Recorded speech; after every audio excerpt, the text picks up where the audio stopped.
Ito na guys yung kung paano po tayo mag-overhead. So kung magpapalitada tayo, kailangan po natin ay maabot po natin agad yung kansi. So yun po yun, kikita po natin yan. Pantay na po sa kansi niya. So ganun lang po guys, para makuha po natin agad yung kanyang kanto. Pag nakuha na natin yan guys, madali na po tayo magpalitada kasi meron na po tayong guide. Guys, sa ating channel ganito po yung pagpapaltok ng pagpitik ng simento. Ayan bali dalawa sila.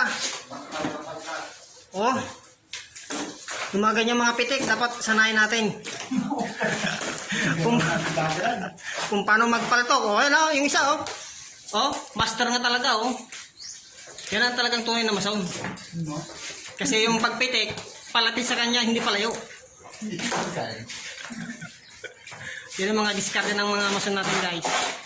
Paki-like naman saka pag-share ang ating video huwag po natin kakalimutan mag-subscribe.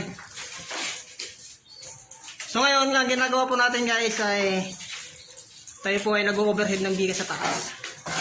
So ganito lang po yung pagka-layout niya. Kailangan make sure dapat may dalaw pong tansi na doon sa magkabila para makuha po natin yung kapal ng ating palitada. So ito guys na mga tigasin na mga kanto, mason. Masunurin ang galing po nilang pumitik. Parang naglalaro lang ba? Shoutout po sa mga nanonood Huwag pong kalimutan na mag-subscribe sa ating channel.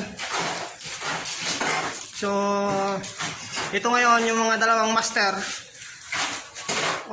Papansinin natin galing po nilang pumitik.